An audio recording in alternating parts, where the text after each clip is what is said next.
very, very.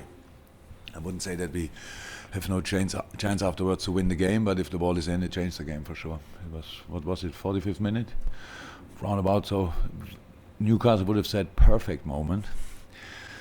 For us, it would have been exactly the opposite. So yes, that's exactly life of a top-class goalkeeper. If you're in a top team, you have not a lot to do, but if you have something to do, you need to be there, and that he was there. So yeah, it's a good thing. It's better that they had to finish and he could make the save than they wouldn't have shot the ball on the goal. So because then nobody speaks about the goalkeeper, so it's good. Was fantastic. Was like scoring, to be honest. That's how it is. We scored 2 more. That makes the result. Happy about the result. So it's good. But it's already over.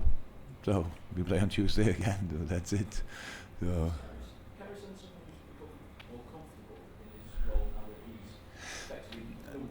Look, if he's not a good goalkeeper, I would be the biggest idiot in world football if I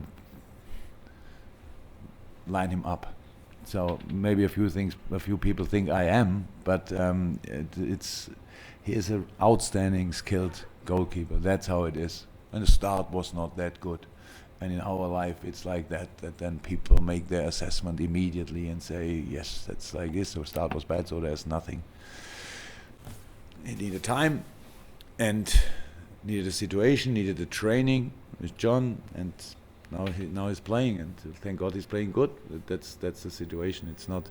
There's no goalkeeper without any mistakes in the world. But for goalkeepers, the timing is very important. The best thing is you don't make a mistake in the first 50 games, then people think you are the best, and then you can make wow, and you can be responsible for 3 goals in a row. But the people think still, yeah, but he's world class. So, and now he has a few good games. That's good for us. And now let's carry on.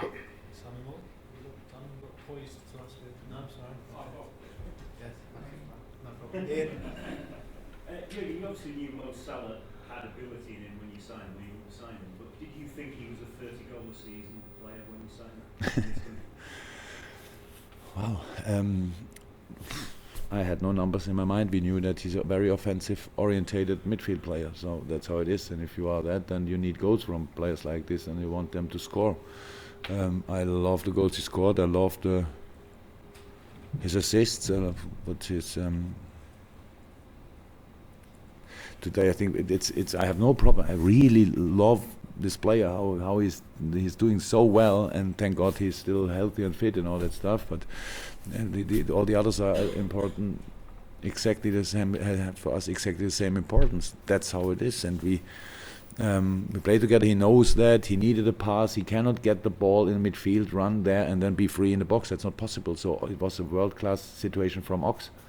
So speeding up in this situation and then passing the ball, like the situation from Roberto Firmino, the pass would have now a ligament injury in the ankle if you want to try that, and he did it, and then Sadio could score. So that's always teamwork in football. I love that most, to be honest. But he deserves all the good critics he got so far, and we have to make sure that he can carry on like this. You took off Mane and you took off Firmino to give him a rest, but you didn't take off Salah. Is that because he just doesn't want to come off? Mo is he makes his own breaks on the pitch. You need to save Roberto, and Sadio is a little bit more lively in this situation. But Mo, actually, he was surprised how lively he was then in the last few minutes. I was not too happy then with my decisions, but usually he makes his own breaks. Joe? Jurgen, in any other season, Kevin De Bruyne would just be unanimous footballer of the year because he's played so well. But do you think, even though Liverpool aren't at the top, do you think that Mo Salah is a realistic rival or deserves to be mentioned at Yeah, of course. level? Yeah, of course. It's a different position. If you depends on what you want to have. So I think there's no doubt that Kevin De Bruyne plays a nice season, to be honest, and there's no doubt that Mo Salah plays a really good one as well. So that's how it is. But not only him. There are a few more players. I think a few people would mention that Harry Kane is not too bad, Roberto Firmino is not too bad. Yeah, David Silva had a few weeks, like, because of private reasons he couldn't play, but he plays an outstanding season as well. So there are a few good players this season in the Premier League, and for sure I forgot a few. In our team, I like a lot what we did so far, but I don't have to make the decision. So at the end, there will be one winner and a few more very good players around him. I know you don't like individual of the team, but I saw you present Mo with the African Player of the Year award. So I know that you realise that it means a lot to the individual players when you do it. Yeah, that's like life of a professional sportsman is. So you do it because you want to win. I don't think that a lot of people are doing this only to be part of it. So we want to win things, and that's it's a big part of our personality. So of course I know, and for me, trophies mean absolutely nothing. I know that, and I have no clue why it is like that, but it is the truth. So, but winning a title with a team is different, to be honest. But I really respect that, and yes, if he can win this competition, and then he deserves it. And there's a few games to go, and we have to make sure that he can keep on going in this shape and can be in the important spaces in the very decisive areas and score goals for us. Paul Wilson to finish, I think. There were a couple of penalty decisions that you seemed a bit upset about. Have you had a chance to have a look at? Yeah. Well, the second one was obviously no penalty because it was outside. It was 100% red card. I'm sorry to say that. I don't even know who made the foul, but how you cannot whistle a foul in that situation, that's quite a special view. I thought in that moment it was a penalty as well, but that I saw it later back. For me, the other situation is a clear penalty against Mo Salah. So that's how it is, especially in comparison to the very hard touch in the Tottenham game. We cannot always say this is a penalty, there's no penalty, it's a touch and go penalty.